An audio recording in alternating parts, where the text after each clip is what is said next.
विद्यार्थियों नमस्कार। आज हम कक्षा 11 वार्षिक परीक्षा 2025 विषय हिंदी अनिवार्य के प्रश्न पत्र को इस वीडियो में हल करेंगे।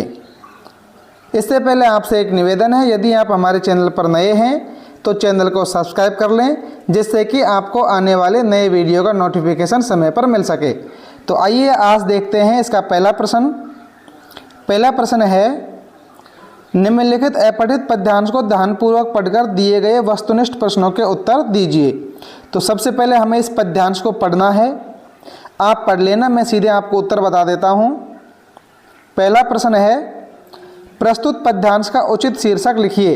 इसका उत्तर हो जाएगा ए, कर्मवीर। कर्मवीरों की किस विशेषता को बताया गया है? इसका उत्तर हो जाएगा उपर्युक्त सभी, अर्थात सभी विशेषताओं को बताया गया है। कर्मवीर के कलेजे को कौन नहीं कपा सकता? इसका उत्तर है घना जंगल, दिशाओं में फैली आग और समुद्र की लहरें, ये तीनों ही कर्मवीर के कलेजे को नहीं कपा सकती, अर्थात इसका उत्तर द हो जाएगा। दुर्गम शब्द में उपसर्ग है, इसका उत्तर है बे, उपसर्ग है इसमें दुर। अगला प्रश्न है, व्योम शब्द का अर्थ है? इसका उत्तर है बे, व्योम का अर्थ होता है आकाश। कर्मवीरों की एक आन पर क्या हो सकता है? इसका उत्तर है से, बुरे दिन भी भलाई में बदल सकते हैं, बदल जाते हैं। प्रश्न संख्या 2 है, निम्नलिखित अपठित गद्यांश को ध्यानपूर्वक पढ़कर दिए गए प्रश्नों के उत्तर दीजिए। मधुर वचन वह रसायन है जो पारस की भांति लोहे को भी सोना बना देता है।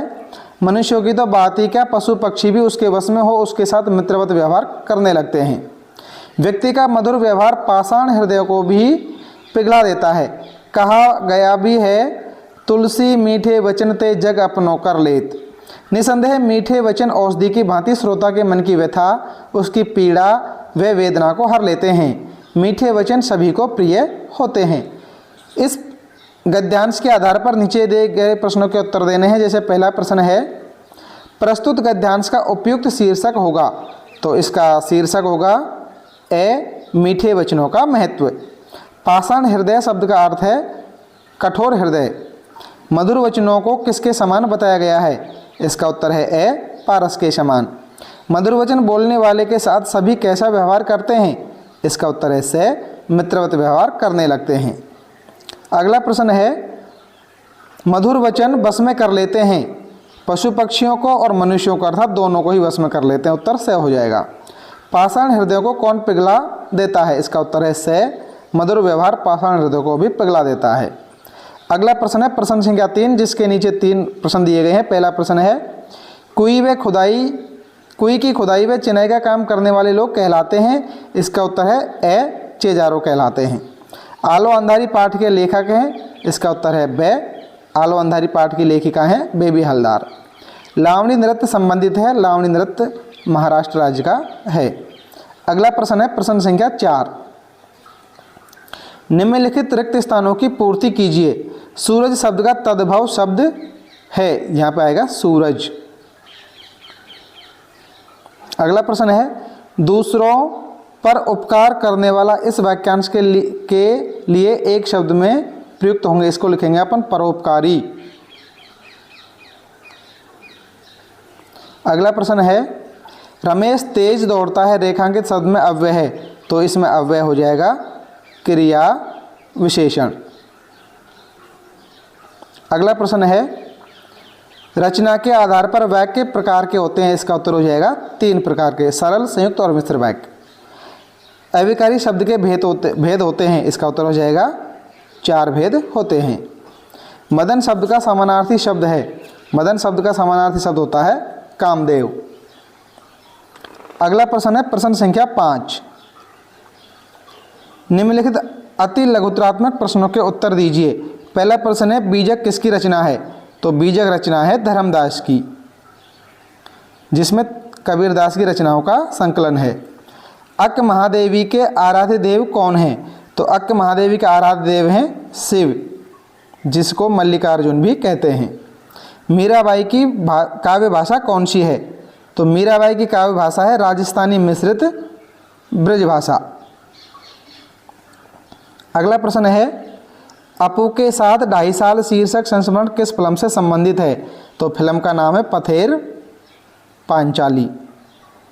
पथेर पांचाली फिल्म से संबंधित है। अगला प्रश्न है महाभोज किसकी रचना है? तो महाभोज उपन्यास है मन्नू भंडारी का। अगला प्रश्न है नमक का दरोगा कहानी का मुख्य नायक कौन है? तो इसका मुख्य नायक है मुंशी वंशीधर। अगला प्रश्न है कविता का गांधी किसे कहा जाता है? तो कविता का गांधी कहा जाता है पंडित भवानी प्रसाद मिश्र को।